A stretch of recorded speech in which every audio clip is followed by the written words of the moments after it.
What is up, guys? Welcome back to a whole new video. On today's video, I'm gonna be showing you guys how you can make your car last a really long time. I bought my car back in 2014 and I never had any issues with it. I'm gonna give you guys some little tips and tricks that I've been doing to my car. It's already at 110,000 miles and it's never given me any issues. And as you all know from my videos, I go to the track all the time. It's heavily modified. So first we're going to go over some issues that we have with these engines. The first issue is the timing chains, or actually the guides. From the year 2010 all the way to 2014, these cars had issues with the timing chains. If you're going to buy one of these years, I suggest you guys to go over the maintenance that has been done to the car. Most of these cars had that issue fixed, and my car is one of them. I got the upgraded timing chain, that's why I never had any issues with the timing. So that is the first issue to look out for. Make sure the maintenance is on point and you got those upgraded timing chains. Another common issue with these cars is oil starvation, and these cars do burn oil, so it's really important to check your oil level. And it's really easy to check your oil. All you got to do is turn on the ignition. You go to this button right here. You hit it 3 times and it's gonna display your oil level. As you can see, mine is half, which is good. I probably need to add a little bit more. So it's really important to always check your oil. And sometimes it won't display the oil. And that is because you have to warm up the car and then shut it off and wait for 10 minutes. So that's really important, like I said, to always check your oil. Alright guys, so now we're going to move on to the cooling system on these cars. To me, I think that's the most common issue with these cars. All the blown up engines that I see out there is due to overheating. For example, this except that I have right here, I'll show you guys in a second.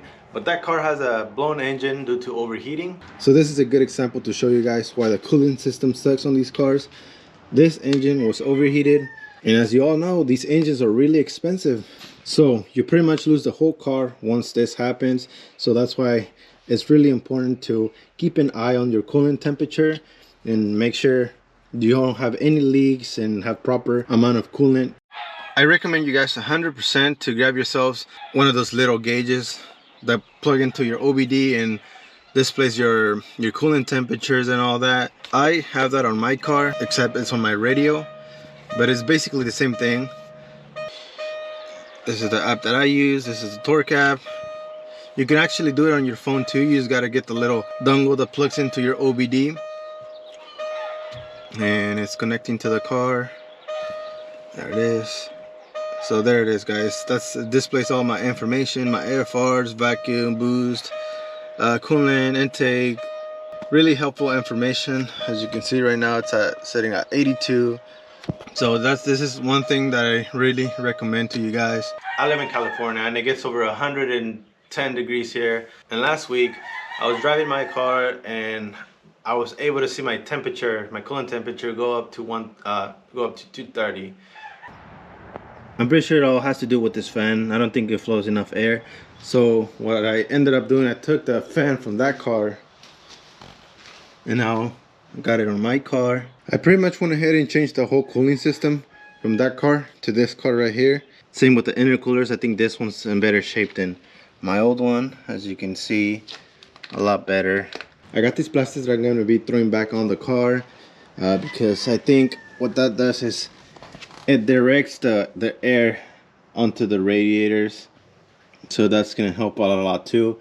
And then I got this foam that I'm going to be installing around, so that way all the air goes through the intercoolers and radiators. I replaced thermostat, water pump. Here's the old water pump that I had on my car.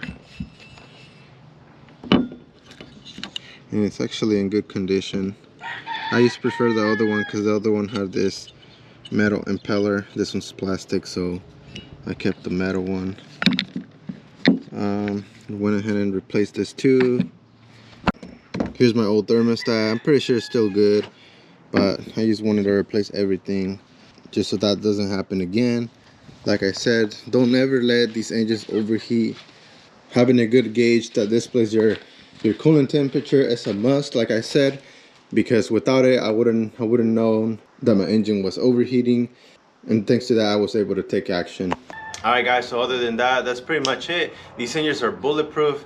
It's just a cooling system that sucks on these engines, as well as the timing chain. Jaguar actually upgraded to 11mm head studs after 2012 because there was a lot of people showing up with blown head gaskets. My car has a 10mm 10 studs and it's making over 800 horsepower, never had issues. I actually just upgraded the crank pulley and it's really quick, and I'm gonna be uploading that video. I'm so excited to go to the track and test it out. And other than that guys, that's pretty much what you have to worry about with these cars. So I'm gonna install all these plastics and everything, and then I'll show you guys the finished product.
Alright, so everything's good to go.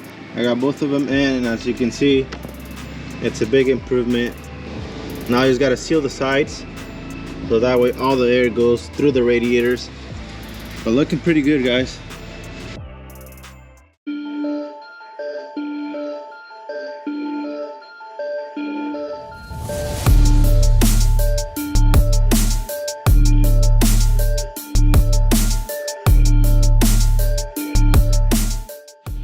Alright guys, so got the car complete.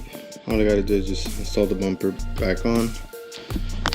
Check it out. I think it looks really good. Everything's sealed. Everything's sealed. And it actually looks really nice. This is not gonna go anywhere. It's really tight in there. And then same on this side. I think that's gonna help a lot. I actually have the car sitting for about 20 minutes with the AC on, and it's still cold. And then I left that little opening straight to the air filter, so it's gonna grab cold air through the grill straight into that filter over there. So pretty excited about this. Hopefully it makes a good difference. And then this opening here, it was like this from factory, so I'm guessing it grabs cold air to the radiator when the fan is on. Alright guys, so I'm all done. Let me know what you guys think. I'll let you guys know if it actually made a difference.